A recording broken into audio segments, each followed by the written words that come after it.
We all rely on farmers and ranchers, but farming is riskier than other businesses out there. Crop insurance helps farmers manage their risk. With crop insurance, farmers put skin in the game by paying premiums and shouldering deductibles. That keeps taxpayers from having to pick up the whole bill every time disaster strikes. Today, about 90% of U.S. farmland is insured, providing $100 billion in protection to more than 130 different kinds of crops. It's a testament to the program's success.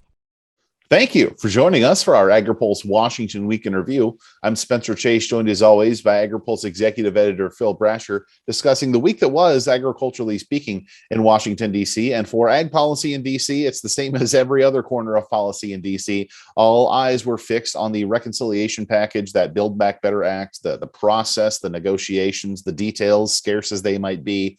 We did hear from Senate Ag Committee Chair Debbie Stabenow earlier in the week that the ag provisions were going to take a bit of a haircut as they tried to trim this bill down from the original $3.5 trillion package. But, there's the haircut that a TV anchor gets every week to maintain a consistent look. And then there's taking a mullet into a buzz cut. And what kind of a haircut were we going to be looking at? Got a little bit more clarity on that yesterday, Thursday, I should say, as we're recording this on a Friday morning.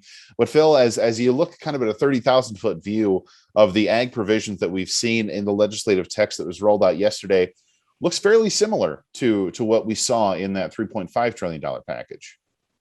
Well, I have to be. I have to say this: they actually never released the full set of agriculture provisions, specifically those dealing with conservation and dealing with debt relief. They were not technically part of that $3.5 trillion bill that the House did. It did have a number of key items, including forestry, research, rural development, some biofuel infrastructure funding.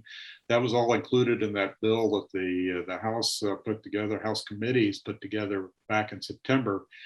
Then we got some leaks of those conservation and debt relief provisions that I talked about, $28 billion in conservation spending. And lo and behold, that is now part of this bill that scaled down. It's about half the size of the original version that was released on Thursday. And those conservation provisions were virtually identical to what we saw in that leaked version that came out, we got hold of several weeks ago. So as we look at those conservation provisions that you were discussing, a lot of money being funneled into this package aimed at some specific programs. And as you pointed out before we pressed record here this morning, kind of backloaded a little bit. Yeah, they did.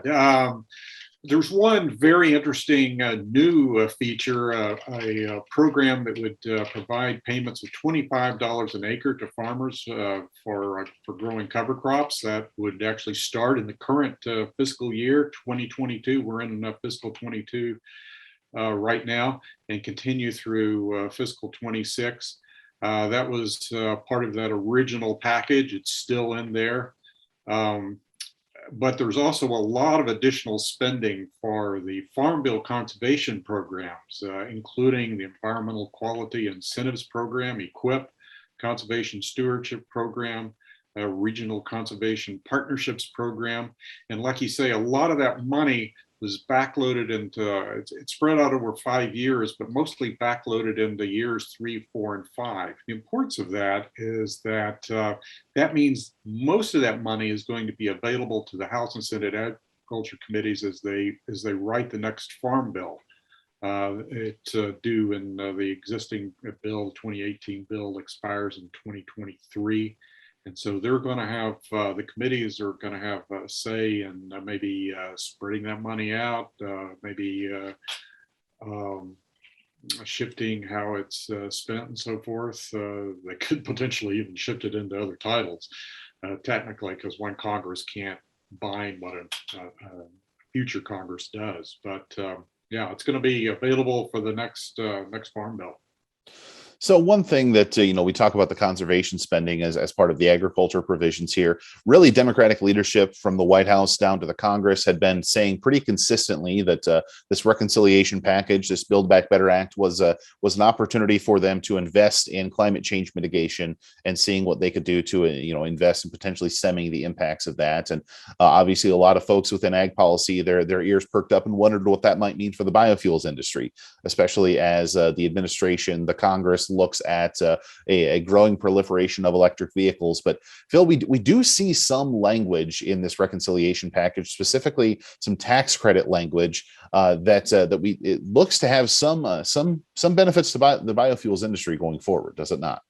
Yeah, this is we talked a lot about conservation, but one of the most important aspects of this bill when it comes to agriculture is what it's doing for biofuels vis-a-vis electric vehicles. There's a lot of support in here and in the infrastructure, the separate infrastructure bill that's out there that we haven't talked about yet for electric vehicles. Very high priority for President Biden.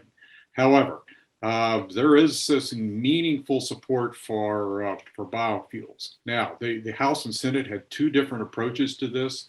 The House bill that we talked about, the $3.5 trillion bill, had a straight extension, 10-year extension of the existing dollar a gallon tax credit that goes to biodiesel and renewable diesel. The Senate had a very different approach. They wanted to create a new, what they call a clean fuels production credit. It would apply not just to biodiesel and renewable diesel, but to other biofuels as well. And it would be tied with a very complicated formula to their greenhouse gas emissions, the carbon content, because the idea is to drive lower and lower carbon biofuels.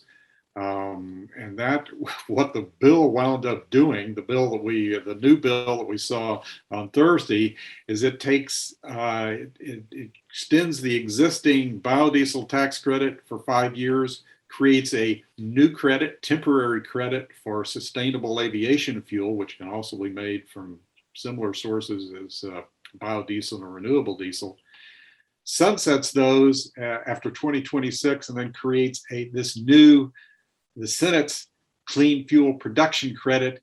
It'll apply to biodiesel, renewable diesel, jet fuel, and also potentially lower carbon versions of ethanol. Ethanol that's, for example, produced with carbon capture technology that takes the carbon dioxide from the process and stores it in the ground. So very new, very significant new development in terms of biofuels policy.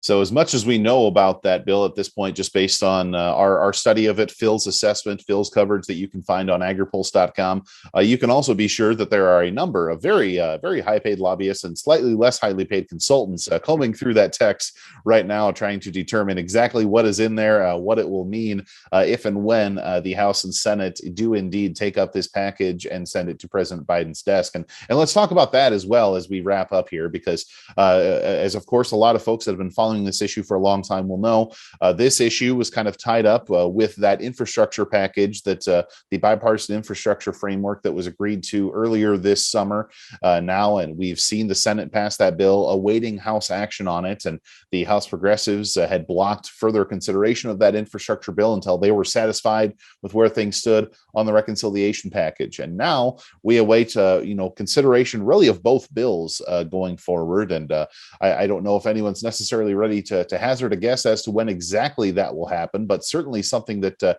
is going to be on our agenda, Phil, as we look at really, where next week is the beginning of November. It's going to be kind of quite the legislative sprint between those two bills. They've got to do something on government funding before the end of the year. No shortage of things to keep us busy here at Agri-Pulse between now and the end of the year.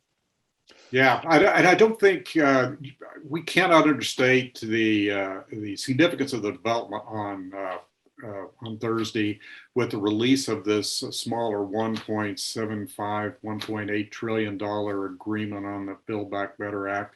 May still be some changes. However, very significantly, the chair of the Congressional Progressive Caucus said her group overwhelmingly endorsed the framework of this new bill. It's very significant. That means that there may still be some tweaks around it. There's still some issues to be worked out, but that means this bill is on track to pass at some point. If it passes the House, if we can pass the House and Senate, head on to the president. That would clear the way for the infrastructure bill to pass it as well. And there's a lot of money in there that's important to agriculture for waterways, roads and bridges, and rural broadband. Major new funding for rural broadband in that bill.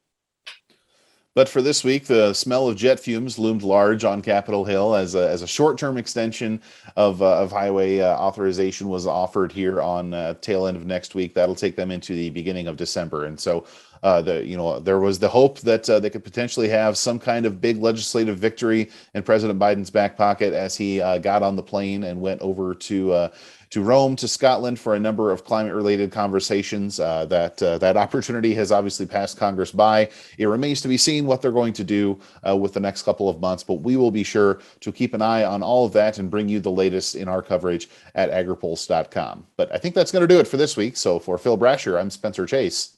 Have a good one.